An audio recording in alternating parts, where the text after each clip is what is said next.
मुझे कूफा वालों मुसाफिर न समझो, मैं आया नहीं हूँ, बुलाया गया हूँ कि मेहमान बना कर, कि मेहमान बना कर सताया गया हूँ। मैं रोया नहीं हूँ, रुलाया गया हूँ कि मेहमान बना कर, कि मेहमान बना कर सताया गया हूँ। मैं रोया नहीं हूँ, रुलाया गया हूँ। मुझे कूफा वालों मुसाफिर न समझो, मैं आया नहीं हूँ, बुलाया गया हूँ। मैं आया नहीं हूँ, बुलाया गया हूँ। যতজন আছেন, যারাই বসা আছেন, সবাই উচ্চ আওয়াজে দরুদ ইব্রাহিমটা একবার পাঠ করেন। আর ভাই, গ্রামের মানুষ কি কটাই আছে নাকি?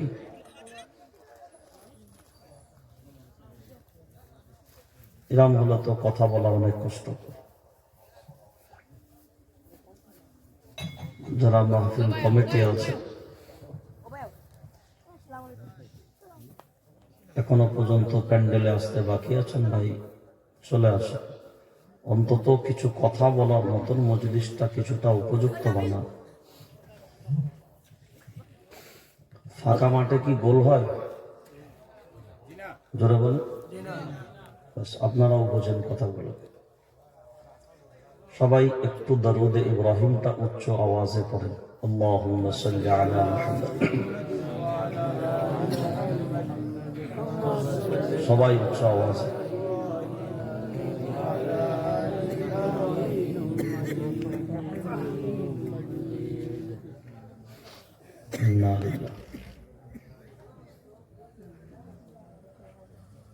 তো আপনারা যারা বসেছেন তো অনেক সমস্যা।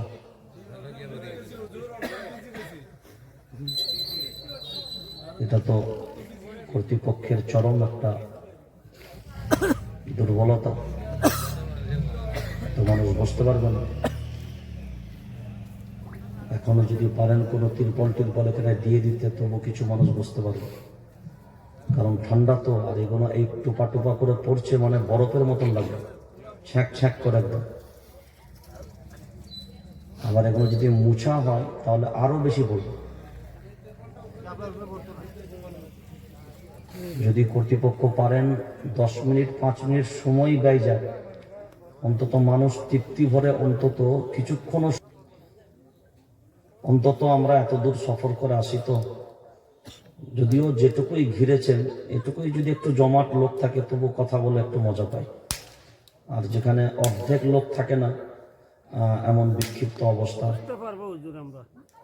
সেই জায়গাটা আমাদের জন্য একটু কঠিন হয়। যাক, আল্লাহ যাদের কি এখানে আসার ও বসার সুযোগ দান করেছেন, সকলেই বলি আলহামদুলিল্লাহ। আজকের জলসার সম্মানীয় শ্রদ্ধেয় সভাপতি, আমন্ত্রিত অতিথি, বিশেষ অতিথি উলামায়ে কেরাম, আমাদের মাঝে উপস্থিত থাকা উলামায়ে কেরাম ও আইম্মায়ে মাসাজিদ, সামনে উপবিষ্ট দিনদার ইমানদার দিনদরদি ভাই সকল, পর্দা নসীন ধার্মিকা মা ও বোনেরা, সকলকেই জানাই আন্তরিক শুভেচ্ছা, মোবারকবাদ, অনেক অনেক অভিনন্দন। আল্লাহ তাবারক ওয়া তাআলা আপনাদেরকে ত্রিপুরার মাটিতে কৈলাসহর এলাকায়, এই জায়গার নাম কি গো? হ্যান্ডবিল নেই, ওয়াজ করতে করতে কি ডিগবাজি খাবো? পেছনে আছে, সামনে হ্যান্ডবিল থাকে, আলাদা কথা। কি গ্রামের নাম বলছেন? উত্তর বর্বন। মাশাআল্লাহ, মসজিদের তামিরের উদ্দেশ্যে এই মাহফিল।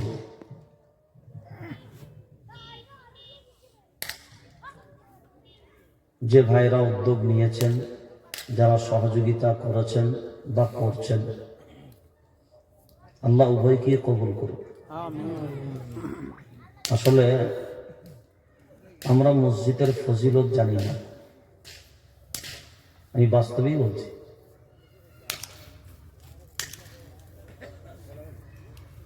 মসজিদের ফজিলত যদি আমরা জানতাম, তাই মসজিদের ব্যাপারে মানুষদেরকে এত বোঝাতে লাগতো না।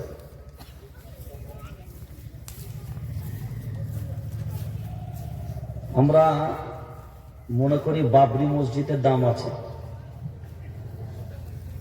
কিন্তু কি গ্রামের নাম বললে? তারা মনে থাকে একটা হ্যান্ডবিল দিয়ে। এই বর্বন যে আপনার গ্রামের মসজিদ, এই মসজিদের বুঝি দাম নাই নাকি? জোরে বলে। বাবরি মসজিদে নামাজ পড়লে যে সওয়াব হতো, এই বর্বন গ্রামের মসজিদে নামাজ পড়লে একটা সওয়াব কম হবে। জোরে বলে। আচ্ছা, বাবরি মসজিদ আছে না শেষ? সবাই বলে। আপনাদেরকে কে বুঝিয়েছে? কোরআন হাদিস সম্মত আপনাদেরকে হয়তো কেউ বুঝায়নি। বাবরি মসজিদ আছে, বাবরি মসজিদ না। আপনি মনে করেন তাহলে আপনাদের পশ্চিমবাংলায় যেটা হচ্ছে ওটা না, বাবরি মসজিদ আদতেই আছে। ইনশাআল্লাহ আমি আপনাকে প্রমাণ দেব।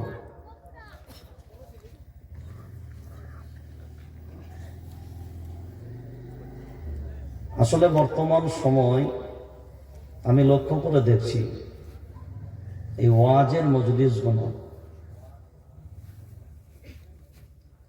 কারণ আমরা তো ইন্টারনেট ঘেঁটে আর ইউটিউব ঘেঁটে বক্তা জোগাড় করি। আমরা বক্তা সিলেক্ট করি ইন্টারনেটের জগতে ভাইরাল যন্ত্র কোনগুলো,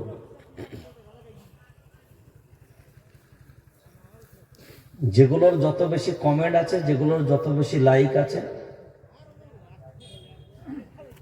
আমি তো অবাক হয়ে যাই, বক্তার জগতে মানে ইন্টারনেটে টিকে থাকার জন্য কতজনকে দেখছি ঠোঁটে লিপস্টিক দিয়ে উঠেছে স্টেজে।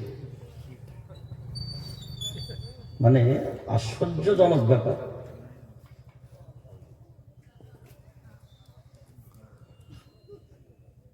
তো যার কারণে এই বক্তব্যের জগৎটা আজকে একটা এমন জায়গায় পরিণত হয়েছে, হক কথা বলার পরিবেশ থাকে না, নেবারও পরিবেশ থাকে না।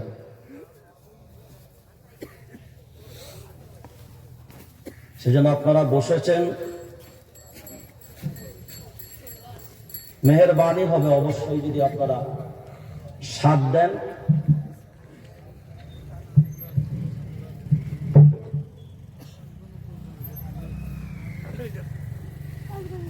তো ইনশাআল্লাহ দু চার কথা আলাপ আলোচনা করার ভাবনা চিন্তা আছে। বাকি ওমা তৌফিক ইল্লা বিল্লাহ।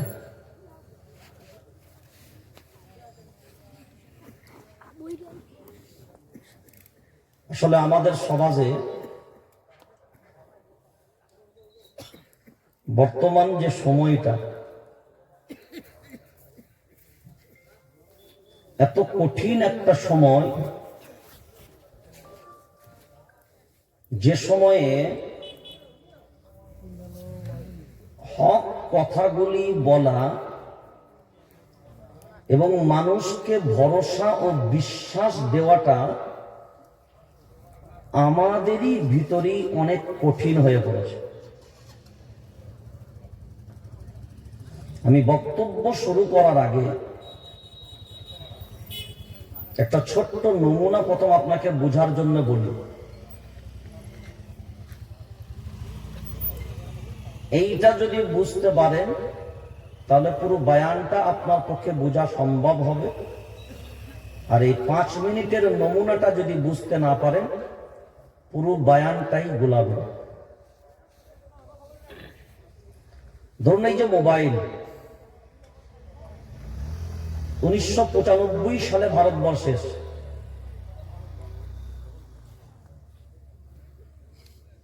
তো 1995 সালে এই মোবাইল ভারতবর্ষে আসা, তার পূর্বে বহু পূর্বে যারা আমাদের ভিন্ন ভিন্ন দেশে কাজ কারবার করতে যেত, কেউ সৌদিতে, কেউ ভিন্ন জায়গায় থাকতো, তো তখন ফোনও ছিল না, ওই চিঠিপত্রের মাধ্যমে অনেক সময় যোগাযোগ হতো। তো এক গ্রামের একজন ব্যক্তি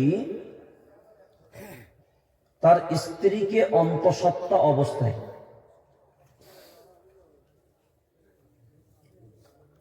তিনি বাইরে চলে গেছে। তো স্ত্রীর সন্তান জন্ম হয়েছে, তো জন্ম হওয়ার পরে বাচ্চা আস্তে আস্তে বড় হয়েছে, পিতা কিন্তু বাইরেই আছে কর্মের ক্ষেত্রে। কথাটা কি বুঝতে পারছেন?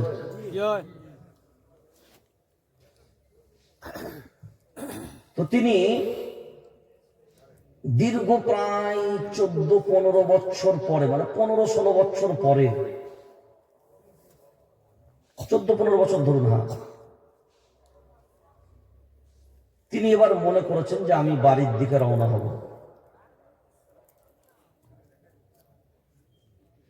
এখন ছেলে যখন আস্তে আস্তে বড় হয়েছে, ছেলে স্কুলে যেতে শিখেছে। তো স্কুলে যেতে, স্কুলে বেশিরভাগ ক্ষেত্রে গার্জেন হিসাবে কারা যায়? মা না আব্বা? জোরে বলে আব্বা। খুব প্যারেন্টস এমন কম আছে যাদের মা যায়।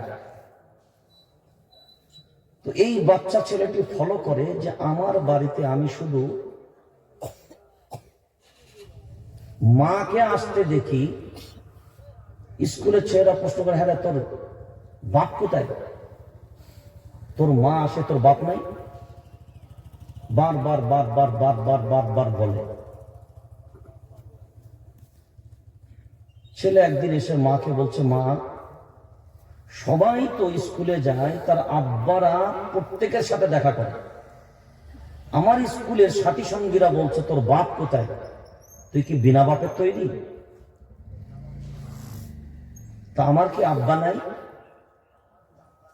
এখন মা দেখছে আমার স্বামী আসবে কবে, এখন এ ছেলেকে যদি আমি এই মুহূর্তে না বুঝাতে পারি তাহলে এ তো বেলাইন হয়ে যাবে। তো ছেলেকে করেছে কি, ওর যে ছোট চাচা, কোথাও কোথাও দেখবেন আমরা ছোট চাচাদেরকে আব্বাও বলি, ছোট আব্বা, কারণ আমরা নিজেরাই বলি বড় আব্বা, সেজ আব্বা, নসেজ আব্বা, ছোট আব্বা। তো ছোট চাচাটাকে দেখেছে, এই তো তোর আব্বা। কথাটা খুব ভালো করে বোঝেন। আমি প্রথমে বললাম এই 5টা মিনিট বুঝতে পারলে গোটা বায়ানটা আপনার পক্ষে বোঝা সম্ভব হবে। আর এই 5টা মিনিট উল্টো বুঝলে গোটা বায়ানটাই উল্টো বুঝবে।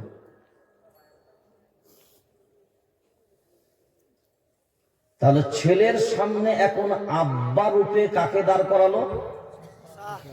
জোরে বলেন, চাচাকে। এখন এই ছেলে যতদিন বড় হয় কাকে আব্বা বলে? সবাই জোরে বলে। এটা কি অরিজিনাল আব্বা? কার বলে দেওয়া আব্বা? সবাই জোরে বলে। তাহলে মা চাইলে যাকে ইচ্ছা বাপ বানাতে, সবাই জোরে বলে। এটা হলো নারী শক্তির পাওয়ার। দেখবেন আমাদের যারা তালবে ইলম আছে সবাই জানে যে সরফের সিগার জমার যে নুন হয়, একে কোনো অবস্থায় ফেলা যায় না। কোন অবস্থায় জমার নুনকে ফেলা যায় না, কারণ ওটা নারী শক্তির পাওয়ার। যে ওরা যদি জমে যায় একবার, তো ওদেরকে হারানো খুব কঠিন। বলছে যাই হয়ে যাক, এই নুনকে ফেলা যাবে না। ঠিক নারী শক্তির এমন একটা শক্তি,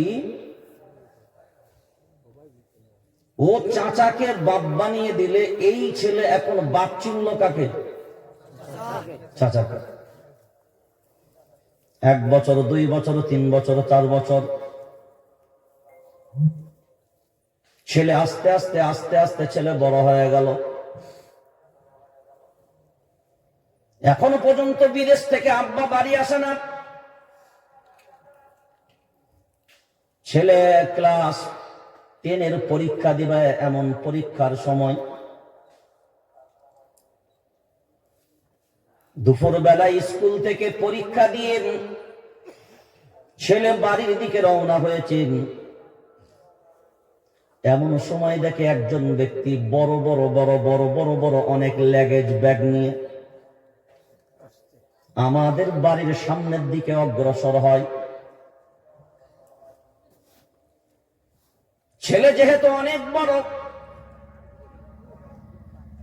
মাকে কোনোদিন তখন মোবাইল ছিল না, আব্বার সাথে ফোনে কথা বলতে দেখতেন, কারণ আব্বাই তো ছোট চাচাকে আব্বা বানিয়েছে, ওটাকেই আব্বা বলে জানে।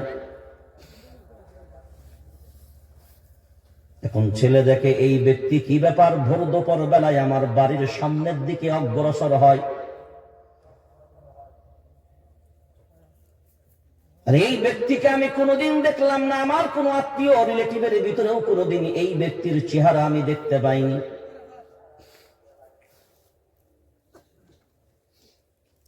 এখন যেমনি আরো আগিয়ে যায় আরো আগিয়ে যায়, এখন লক্ষ্য করে দেখে আর সামনে আমাদের বাড়ি ছাড়া আর কারোর বাড়ি নাই।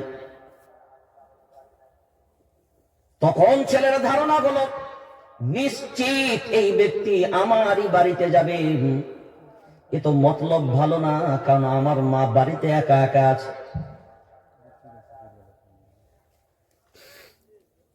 কিন্তু বলে দেখি বেটা কোথায় ঢোকেন।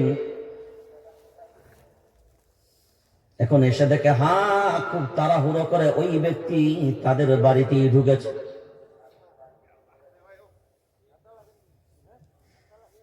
যেমনি বাড়িতে হু হু করে ঢুকে পড়েছে, এবার ছেলে তার পায়ের স্পিড বাড়িয়ে দিয়ে অমনি তাড়াতাড়ি করে আসে। বেটার সাহস কি, একা একা মা বাড়িতে আছে, বাড়িতে ঢুকে। এখন ব্যাপার, ওই ব্যক্তি আসার পরে দরজার সামনে যেমনি দাঁড়িয়েছেন, অমনি দেখে ওই ছেলের মা বাড়ির বাইরে নিজের রুম থেকে বার হয়েছে। এখন বলেন 14-15 বছর পরে যদি স্ত্রীকে স্বামী দেখতে পায় আর স্বামীকে স্ত্রী দেখতে পায়,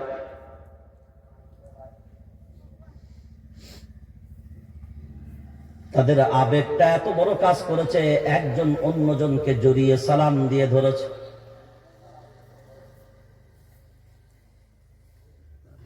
এবার যেমনি জড়িয়ে সালাম দিয়ে যেমনি আলিঙ্গন মুআনাকার মতন যেমনি বুকে জাপটে ধরেছে, এমনি অবস্থায় ওই মাধ্যমিক পড়া ছেলে আবার পিছনে এসে পৌঁছে গেছে।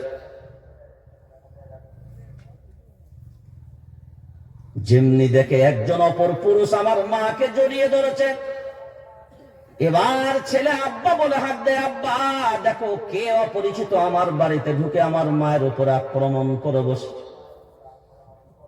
ডাক দিয়েছে কারে? আমি চাচা বললাম। এবার বলেন ডাক দিয়েছে কাকে?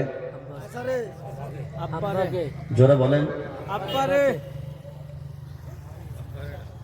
এখন যেমনি আব্বা বলে ডেকেছে, এখন ছুটে আসবে কে? সবাই জোরে বলেন। এবার চাচা যখন ছুটে এসছে আব্বা বলে ডেকেছে, এবার ছোট ভাই সেও উঠে এসে যেমনি দেখে সামনে, মানে ও তো তেরে ঘুরে আসছে, বলছে আব্বা তাড়াতাড়ি এসো। ও ছুটে এসে যেমনি দেখতে পেয়েছে চেহারা, এবার ছোট ভাই তখন, আরে দাদা তুই? এখন বলেন ওই চাচা যখন এই দাদা তুই বলে থমকে গেছে, তখন ছেলে তো বাচ্চা নয়, ও তো বুঝদার ছেলে। বুঝদার ছেলে যেমনি দেখেছে চাচা মানে ছেলের এখন কি আব্বা, এই যে চাচা আব্বা বলে আসার পরে ও যখন চেহারার দিকে তাকাচ্ছে, কি ব্যাপার আমার আব্বা ও দাদা বলে উঠলো কেন?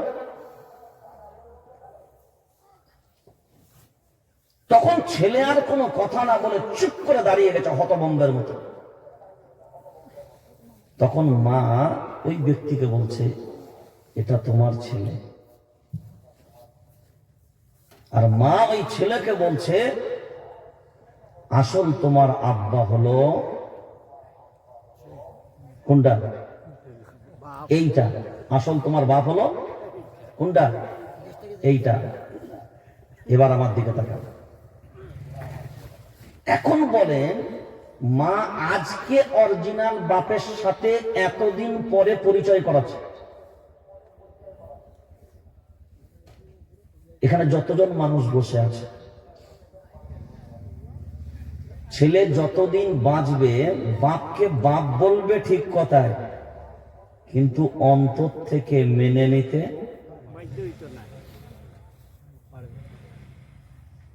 অন্তর থেকে বাপটাকে মেনে নিতে পারবে, কারণ সে অভ্যস্ত কিসে?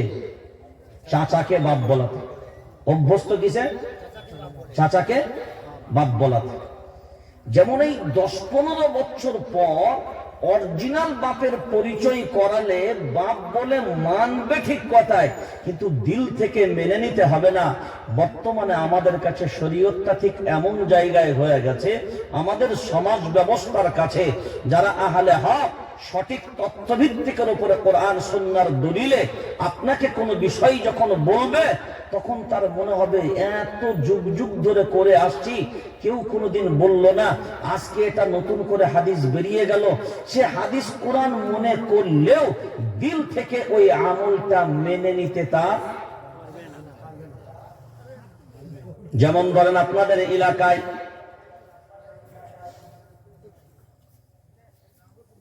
আমি মসজিদে 2 বার আসলাম, মাগরিব আর ইশার সময় মসজিদের ভিত্তি স্থাপনের জন্য। বহু মানুষ কিন্তু সালাম মুসাফা করেছে। যে মানুষগুলোই দেখি সালাম করে, আসসালামু আলাইকুম,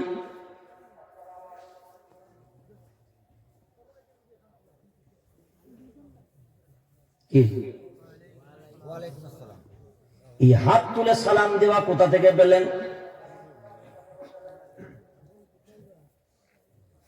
বেশিরভাগ দেখলাম আসসালামু আলাইকুম, আসসালামু আলাইকুম। এই হাত তুলে সালাম সামনাসামনি করাটা সম্পূর্ণরূপে বিদআত।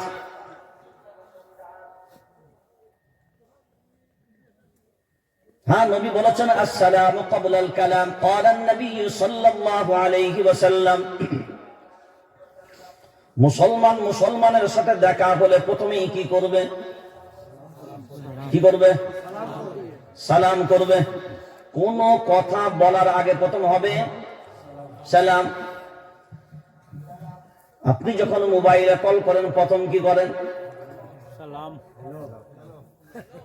জোরে বলেন, হ্যালো। সর্বনাশ তো এখানেই হলো। তারপরে সালাম বলো, হ্যালো ভাই, আসসালামু আলাইকুম। হাদিসের বিপরীত, হাদিসের বিপরীত।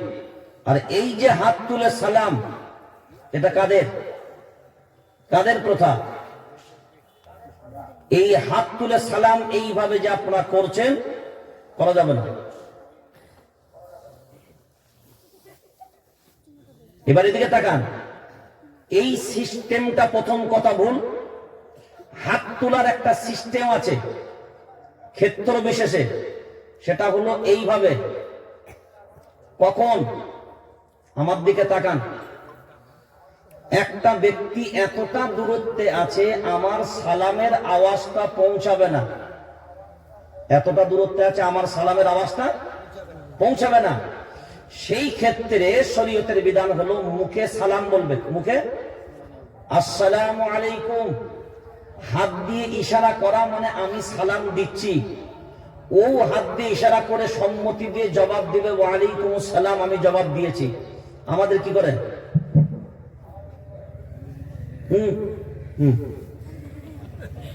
সালামের জবাব কি জবাব এই যে সিস্টেম গণ। এখন যদি আমি আজকে নতুন এসে আপনাকে বলি এই সালামের প্রথা নেই, আপনি মনে করবেন হুজুর বলল ঠিক কথাই, কিন্তু দিল থেকে মেনে নিতে কষ্ট হবে। বহু জিনিস এমন হবে। চা দিয়েছে না তাই না? চা কর।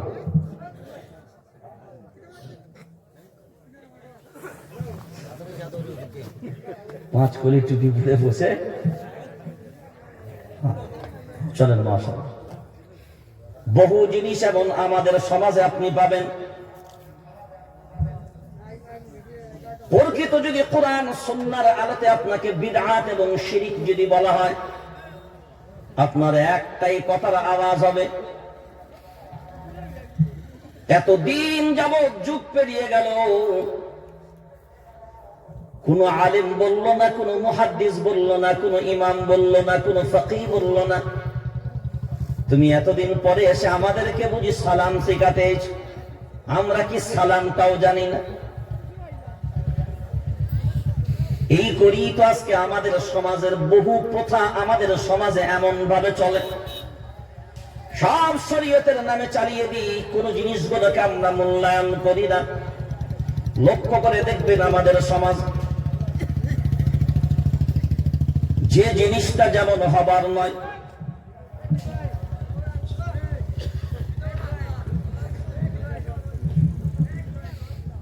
যে জিনিসটা যেমন পাওয়ার নয়, আমরা সেই জিনিসটাকে তেমন ভাবে উপস্থাপন করি। আজ বর্তমান সমাজের মাঝখানে আমরা যদি লক্ষ্য করে দেখি, সাধারণ আম মানুষ এবং ফেসবুক বলেন, ইন্টারনেটের জগৎ বলেন, এই সর্বনাশের ময়দান গুলো খুলবেন আহলে হক উলামায়ে কেরামরা যখনই কোন সিদ্ধান্ত চূড়ান্ত বলে আপনার মাঝখানে নিয়ে আস, এই সাধারণ আম পাবলিক আলেমদের বিরোধিতা করেও তারা কিঞ্চিত পরিমাণ পিছু পা হাঁটে না।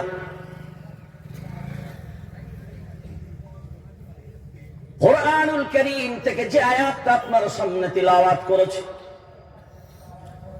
সূরা জিনের ভিতরে আল্লাহ দিয়েছেন, এই কিতাবটাকে নিশ্চয়ই সবাই চেনেন, জোরে বলেন এর নাম, জোরে। কোরআন বলে কোনো কিতাব নাই? এক্সট্রিমলি সরি, নাই। আপনারা বলতে থাকেন, এখন চিন্তা থাকে, যখন সঠিক এবং সোজা বলবেন তখন ভাবনা চিন্তা করবেন। এই কিতাব কার? জোরে বলেন। এতে যা কথা আছে সব কার? সন্দেহ আছে কার? কারো সন্দেহ নাই, ঠিক বলছেন। কিন্তু বড় আফসোস, আমরা মুখে বলি হয়তো এই কোরআন আল্লাহর কিতাব, কিন্তু কাজের দিক দিয়ে কিন্তু কোনোদিন আমরা প্রাধান্য দিইনি যে এটা আল্লাহর কিতাব।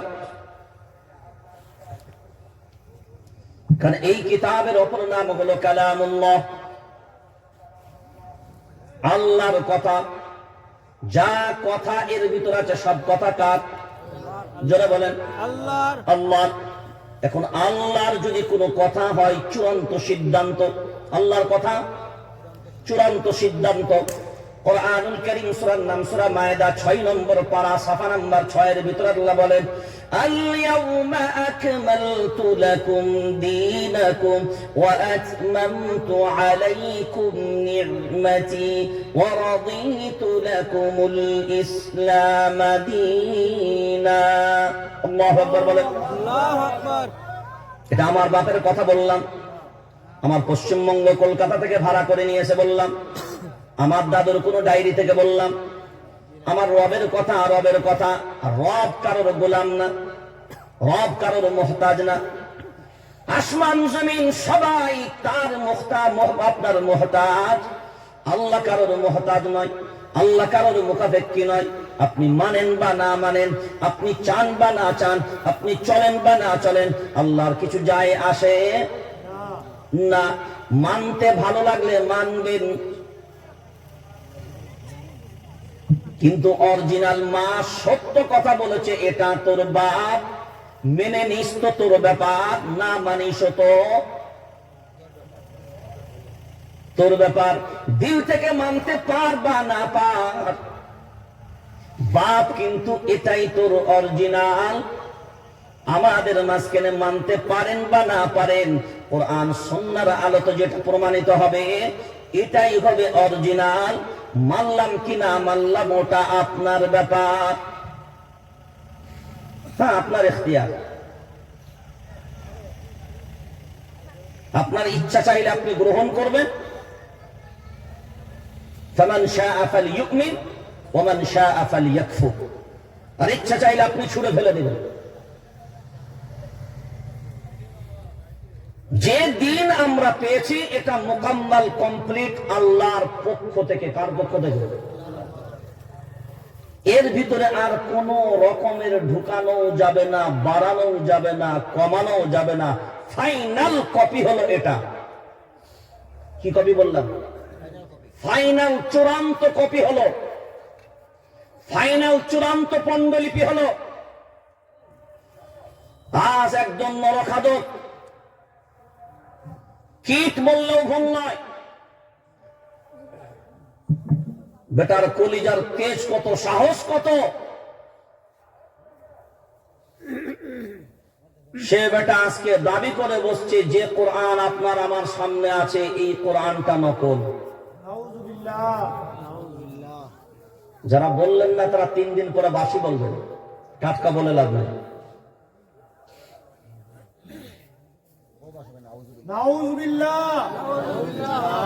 যে কোরআন এটা আছে এটা কি অরিজিনাল না নকল?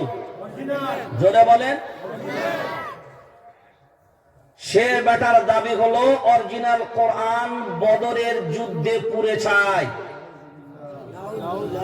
এখন বর্তমানে যে কোরআনটা আছে এটা 27 জন শয়তান মিলে লিখেছে।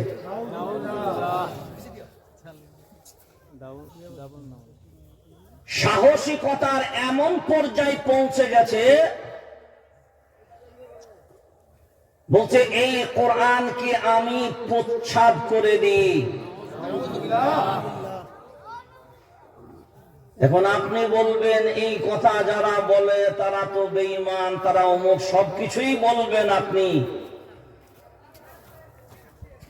কিন্তু তাদের মতন কুলাঙ্গার গুলোকে যারা সমর্থন করে তারা আপনার জাত ভাই। কি বললাম? তারা আপনার জাত ভাই।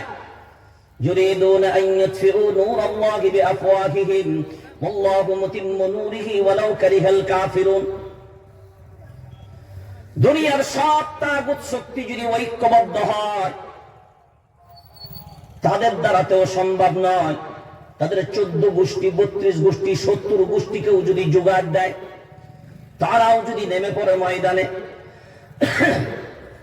তারপরেও আমি আল্লাহ জানিয়ে রাখলাম, শুনে রেখে দাও, এরা সবাই মিলেও যদি চেষ্টা চালায়, আমার ইসলামের একটা পশম বাঁকা করার ক্ষমতা কারো কারো নাই। একমাত্র যদি ইসলাম ক্ষতিগ্রস্ত হয় বাইরের গাদ্দারদের কারণে নয়, আমাদের ভিতরেই আমাদের গাদ্দারদের কারণে হয়।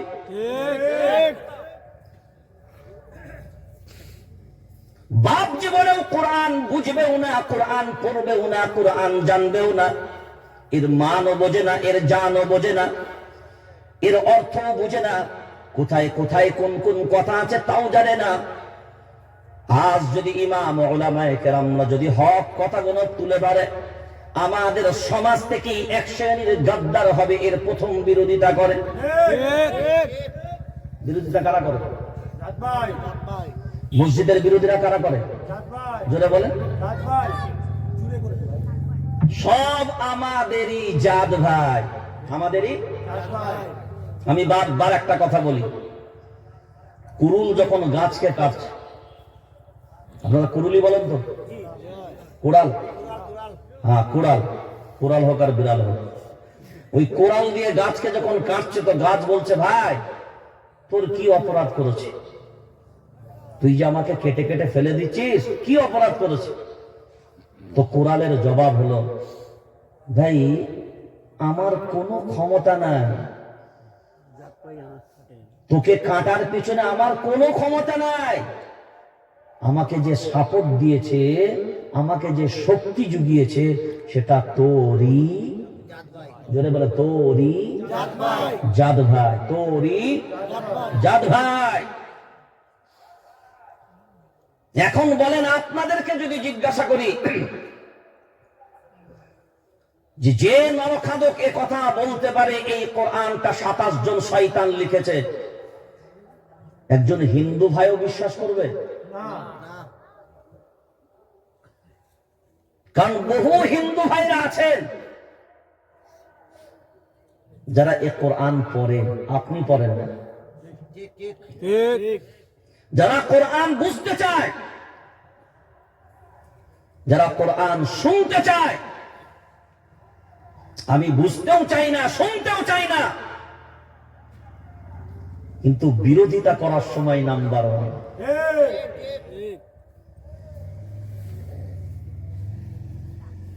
যার কারণে এখন যদি আপনাকে আমি ওই কথাগুলো কোরআন থেকে প্রথম তুলে ধরি, যে আমি প্রায় উদাহরণ দিতে গিয়ে বলি অনেক সময়, এ ভাই এতক্ষণ কোথায় ছিলি? বললে আর বলিস নি, একটা মজার জিনিস দেখছিলাম। বলে মজার জিনিস মানে? বলছে 2.5 হাত পুকুরে 3 হাত মাছ। কত হাত পুকুরে কত হাত মাছ? যারা বলেন 2.5 হাত পুকুরে 3 হাত মাছ। তো যাকে বলছে সে বলছে 2.5 হাত পুকুরে আবার 3 হাত মাছ হয়?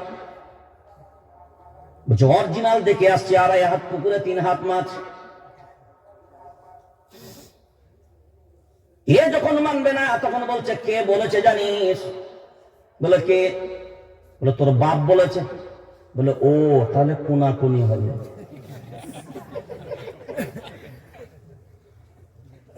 এতক্ষণ কি ছিল? 2.5 হাত পুকুরে 3 হাত মাছ হতে পারে না। যখন বলছে তোর বাপ বলেছে তখন কোনাকুনি হবে। কোনাকুনি পর্যন্ত তখন এবার মানছে যে কোনাকুনি তাহলে হতে পারে, কেন? বলেছে বাপ। এখন বলছেন যে এ কথা বলতে পারে 27 জন মিলে এই কোরআন লিখেছে। এটা কি কোনো মানুষ হতে পারে না কে হতে পারে? জোরে বলে। মানুষ হবে? যে বলে এর উপরে প্রস্রাব করে দিয়ে ও কে হবে? মানুষ হবে? জোরে বলেন না কেন? মানুষ হবে? আপনি বলছেন মানুষ না, সে কি হবে? মানুষ। কি হবে? মানুষ।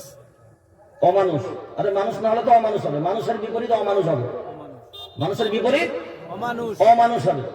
তো অমানুষ যদি হয়, এখন যদি বলা হয় এতক্ষণ যে বললে, এখন যখন বলছি এটা তোর বাপ বলেছে, ও তাহলে কোনাকুনি মনে হয় শয়তান লিখেছে নাকি? জোরে বলেন।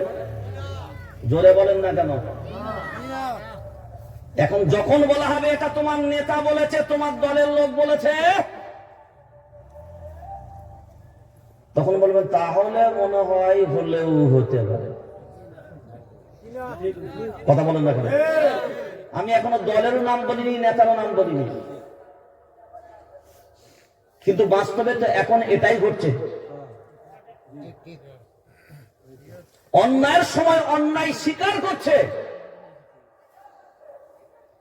যেমনি বলছে এটা তোর বাপ করেছে, তোর নেতা করেছে, তোর দল করেছে। রাগ করেন না। বাবরি মসজিদ কে ভেঙেছে?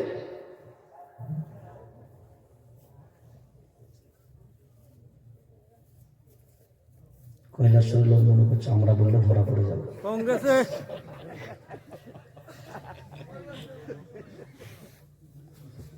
যারা মসজিদ বিরোধী শক্তি তারা আল্লাহর ঘর বেঁধেছে। বললাম যারা মসজিদ বিরোধী শক্তি তারা আল্লাহর ঘর বেঁধেছে। এটা আপনারা সবাই মানেন। এখন তারপরেও যদি কারোর মনে হয় না তারাই আমাদের আপন, তারাই আমাদের আপনজন, জীবন বাঁচানোর জন্য আপনাকে আগাতে হবে, একটা জিনিস মনে রাখবেন, জীবন মরা আর বাঁচা এটা সম্পূর্ণ কার হাতে? কার হাতে? তুমি ভয় খেয়ে কে ডর ডর के कितना दिन जियोगे तुम?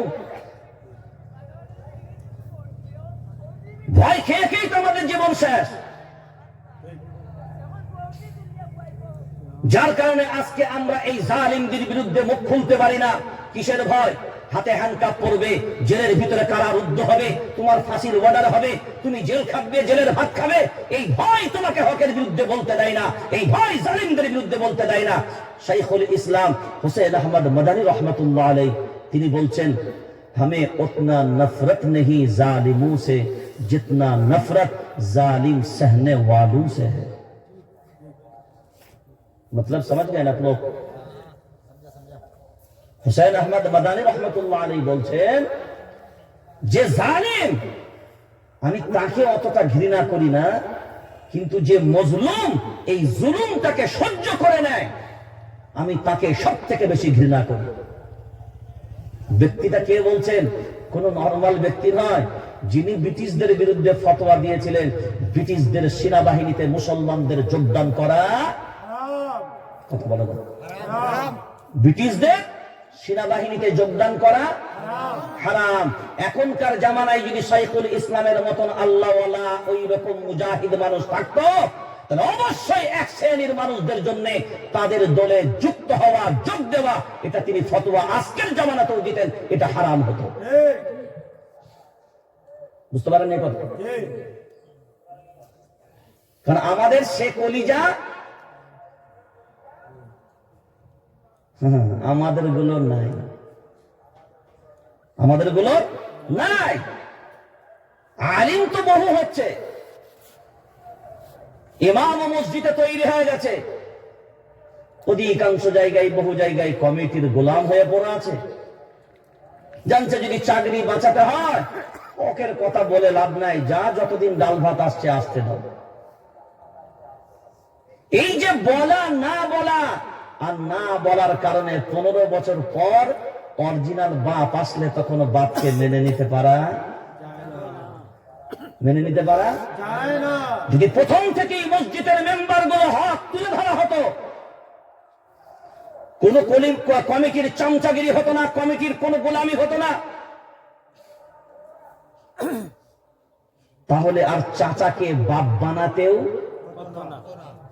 চাচাকে বাপ বানাতেও হতো না।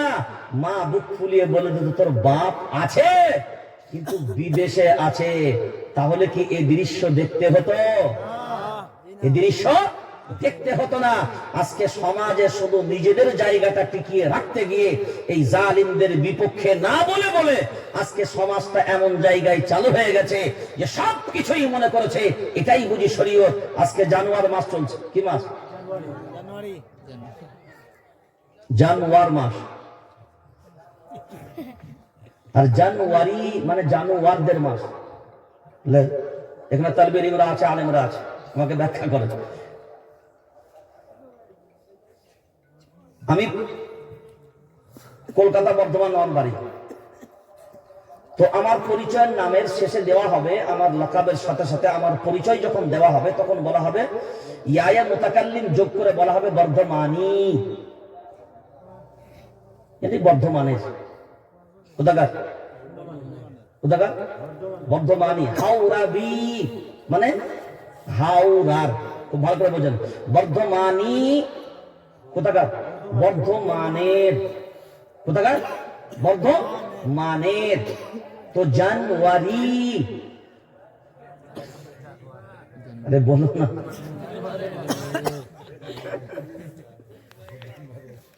তাহলে কাদের?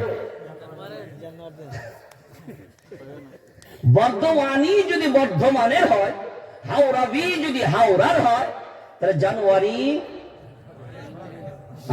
ওটা তো মাশাআল্লাহ আপনার কৈলাসহর ত্রিপুরা এলাকায় একেবারে নাই। এরা জানুয়ারি মাস পড়লে এদের উৎপাত নাই, কিচ্ছু নেই। প্রথমে একটা জিনিস মেনে নেওয়া বা বুঝে নেওয়া দরকার। আল্লাহর নবী বলেছেন লা তুসাহিবি ইল্লা মুমিনা। তোমরা যারা এই খ্রিস্টান, ইহুদি, নাসারা এদের মতবাদ, এদের কৃষ্টি, এদের কালচারকে বন্ধু বানাচ্ছ, খবরদার এদের বন্ধু বানাবে না। এটা আমার রাসূলের নির্দেশ। আর রাসূলের নির্দেশ মানাটা কোরআন মানা, রাসূলের নির্দেশ অমান্য করা কোরআনুল কারীম অমান্য করা। কারণ এই নির্দেশ কে দিয়েছে? যেটা বলে আল্লাহ। ওরে আল্লাহর গোলাম, আমরা জীবনে কোনোদিন এই গণকে মূল্যায়ন করি না, ভাবিও না। সবাইকে জানা দরকার আলা কুল্লুকুম রাঈন ওয়া মাসউলুন আন রাঈয়াতিহি। প্রত্যেকটা মানুষই হলো দায়িত্বশীল, তাদের দায়িত্ব সম্পর্কে কিয়ামতের ময়দানে তারা জিজ্ঞাসিত হবে। আল ইমামু রাঈন ওয়া মাসউলুন আন রাঈয়াতিহি। প্রত্যেকটা ইমাম হলো দায়িত্বশীল, তারা দায়িত্ব সম্পর্কে কিয়ামতের ময়দানে তারা জিজ্ঞাসিত হবে। ওয়ার রাজুলু ফি আহলি বাইতিহি রাঈন ওয়া মাসউলুন আন রাঈয়াতিহি। প্রত্যেকটা গার্জিয়ান এবং অভিভাবক হলো দায়িত্বশীল তার পরিবার সম্পর্কে। প্রত্যেকটা ইমাম তার মসজিদের মুসল্লি এবং মহল্লাবাসী সম্পর্কে তারা দায়িত্বশীল। তিনি যদি বলেন না আমি 2 বছরে ইমামতি করেছি, তার দায়িত্ব 2 বছরের তাকে হিসাব দেওয়া লাগবে রবের সামনে। তোমার সমাজ, তোমার মহল্লা, তোমার মুসল্লিদেরকে কেমন পরিচালনা করেছো, এর জবাব তুমি আমাদের সামনে দাও। আল্লাহর সামনে সেই দিনকে জিজ্ঞাসিত হবে। এখন যদি আমি মনে মনে এ জবাব দিই না না আল্লাহ, ওই দিনকে সুদের কথা বলতে পারতাম না, এই জানুয়ারি মাসের সময় আমার জানুয়ারগুলো ফিস্টি করতে বলতে পারতাম না, কারণ দেখতাম আমার এলাকার কমিটির প্রেসিডেন্টের ছেলে শিক্ষিত কলেজ পড়ুয়া সেই ফিস্টির জন্য প্রধান উদ্যোগ নিত।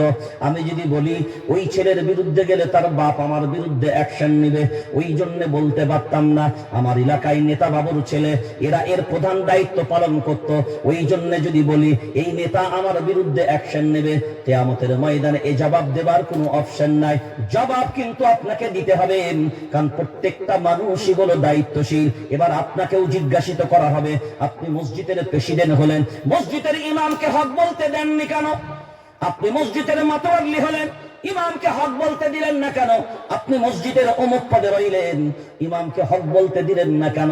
আপনি নেতা হয়েছিলেন, গ্রামের মতব্বার মরল হয়েছিলেন, আপনি নেতৃত্ব দিলেন গ্রামের, কিন্তু ইমামকে হক বলা থেকে কেন বিরত রাখলেন, সঞ্চিত করলেন? সব বিষয়ের জবাব প্রত্যেকটা মানুষকে দেওয়া লাগবে। যে যে ডিপার্টমেন্টে থাকবেন, আমি সিদ্দিকুল্লাহ আমাকে জবাব দেওয়া লাগবে। এটা তুই কৈলাসহর গেলি, এখন তোর মনে মনে হবে বর্তমান অবস্থা ভালো না, কিনা বুঝো হুজুর আমাদের এখানের অবস্থা ভালো না, ওই জন্য কথা কথা একটু মেপে বলবেন। মনে রাখা দরকার অবস্থা ভালো না। আমার নবী যে সময় দুনিয়াতে আসলেন ওই সময়টাকে বলা হতো আইয়ামে জাহেলিয়াতের যুগ। সেই সময় দুনিয়ার সব থেকে তাবর তাবর জালিমদের বসবাস ছিল। তারপরেও কি আমার রাসূল হক বলা থেকে পিছিয়েছিলেন? জোরে বলেন। তারপরেও হক বলা থেকে পিছায়নি, কারণ অর্ডারটা কার জন্য? কার? আল্লাহ কোরআনুল কারীম সূরার নাম সূরা আল ইমরান ৪র্থ নম্বর পারা ৩য় নম্বর সাফার ভিতরে আল্লাহ ক্লিয়ার করে দিয়েছেন, কুনতুম খায়রা উম্মাতিন উখরিজাত লিন-নাস তা'মুরুনা বিল মা'রুফ ওয়া তানহাউনা 'আনিল মুনকার। আল্লাহু আকবার বলেন।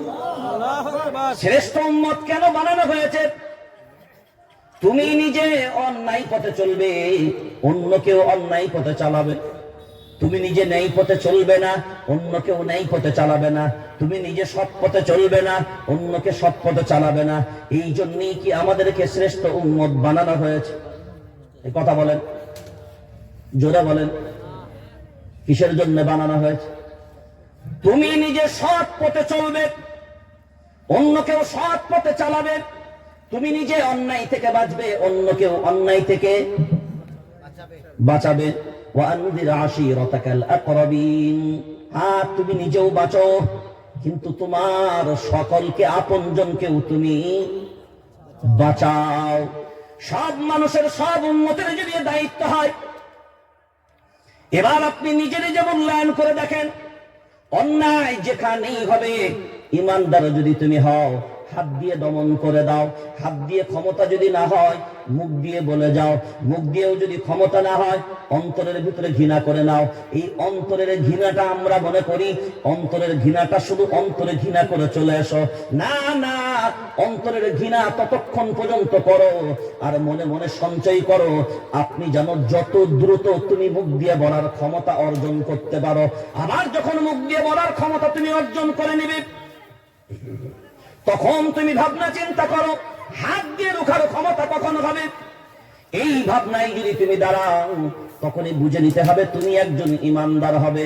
আজ আমাদের সমাজের বুকে যদি আমরা লক্ষ্য করে দেখি, অন্যায় তো অন্যায়, কোন টেনশন আমাদের যারা বলেন আচ্ছা আমাদের টেনশন, যার কারণে এখন সমাজে যদি কিছু কিছু আলেম যদি দাঁড়ায়, তারা যদি বলে না এইটা অন্যায়, তারা যদি বলে এটা ন্যায়, তারা যদি বলে এটা অন্যায়, তারা যদি বলে এটা ন্যায়, তাহলে কিছু কিছু বলার কারণে আমাদের সমাজে সব থেকে বড় ফিতনা ওই জায়গায় হয়, এই আলিমগণই কোণঠাসা হয়ে যায়। এরাই কি হয়? এদের সাথ দিবার মতন কেউ নেই, সহযোগিতা করার মতন কেউ নেই, এদের পাশে দাঁড়ানোর মতন তখন কেউ থাকে না। আমার মনে পড়ে কলকাতায় একটা আন্দোলন করছিলাম, গরম কলকাতায় আন্দোলন করার সময় তো রাস্তায় পুলিশের কাঁদানে গ্যাস খেয়েছেন কোনোদিন? কাঁদানে গ্যাস এত ডেঞ্জারাস জিনিস, ওর ধোঁয়া যখন চোখে যাবে না, এই চোখের যে জ্বালা, ডাইরেক্ট লঙ্কা ঘষলে অত জ্বালা হবে না, মানে আপনি টিকে থাকবেন, উইকেটে অস্তিত্ব হবে না। কাঁদানে গ্যাস এত ভয়ঙ্কর। তো কাঁদানে গ্যাস পুলিশ ছুটছে, টিয়ার সেল আসছে। তো টিয়ার সেল খেয়েছেন কোনোদিন? রবার্টের গুলি সব ফুটো ফুটো হয়ে যাবে, কালশিটা দাগ পড়ে যাবে, স্যাট আসছে। তো আমি দেখছি এগুলো থেকে সামলে নিজেকে বাঁচাতে হবে। তো পিছনে মাশাআল্লাহ জনতার ঢল আছে। বহুদিন পূর্বে তো জনতার ঢল পিছনে চাই বলছে, আমি তো একা নেই, বহু জনাই আছে, নেতৃত্ব দিচ্ছি আমরা সামনে, ঠিক আছে। তো মাশাআল্লাহ প্রায় 15-20 মিনিট হয়ে গেছে, দেখছি এতক্ষণ কাঁদানে গেছে, এতক্ষণ টিয়ার সেল। আমার একবার মনে হলো অন্তত এতক্ষণ পর একবার পিছন দিকে তাকাই তো দেখি। আমার মনে হলো হয়তো কেউ থাকুক আর না থাকুক, অন্তত আমার ভক্তগুলো তো থাকবে। তো যখন পিছন দিকে একবার উকি মেরেছে, দেখেছে সুবহানাল্লাহ, আল্লাহর ফেরেশতা ছাড়া আর কেউ নেই। কি আল্লাহর ফেরেশতা ছাড়া আর কেউ নাই? তার মানে কি? চাচা আপন জান বাঁচা। হ্যাঁ, তুই নেতা নেতা, ও যা কাঁদানে গেছে টিয়ার সেল, ও তুই সামলা। এই জাতিকে সামনে রেখেও যে আপনি আগাবেন, সে উপায়ও আমাদের নাই। ওই জন্য আমাদের আহলে হক ওলামায়ে কেরাম যে সামনে নেতৃত্ব দিয়ে আগিয়ে যাবে, তার ব্যাপারেও বড় ভাবনা চিন্তা করে টেনশনে পড়ে যায়। ওরে মুসলমান, একবারের জন্য নয়, আমাদেরকে এমন ভাবে গঠন করা লাগবে, এমন ভাবে আমাদেরকে গঠিত হতে হবে। হ্যাঁ, এইটা ভাবতে হবে কিয়ামতের ময়দানে আমার রবের সামনে আমাকে জবাবদিহি করা লাগবে। ওই জবাবের সময় যদি আল্লাহ একবার ধরেন, ওরে মুসলমান বল, তোরা 40 কোটি মুসলমান ভারতবর্ষে বাস করতিস, তারপরে একটা মসজিদ হিফাজত করতে পারলি? জোরে বলেন, কোন মসজিদ? জোরে বলেন। এবার আপনাকে বলছি বাবরি মসজিদ। এখনো পর্যন্ত বাবরি মসজিদ নিজের জায়গাতেই আছে, কোনো টেনশন নাই। এই যে এখন আমি বলছি, একজনেরও মনে বিশ্বাস হয় নাই, কারণ 92 সালে ভেঙেছে। এতদিন চাচাকে বাপ বলে, এই যে এখন সিদ্দিকুল্লাহ যদি অরিজিনাল বাপকে দেখায়,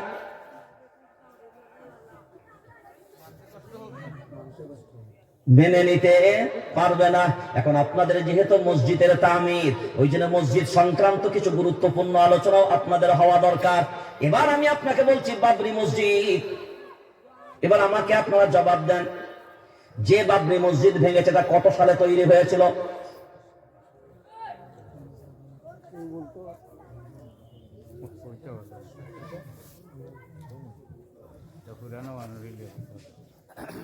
তোমরা স্কুলে লেখাপড়া করো তো করো না? কত সালে? আজকের পরে যেন কৈলাসরের কোন মানুষ যেন এই ইতিহাস না ভুলে যায়। 1528 খ্রিস্টাব্দে, কত বললাম? 1528 খ্রিস্টাব্দে। এই 1528 খ্রিস্টাব্দ এইটা চলছে 2026, প্রায় 500 বছরের কাছে।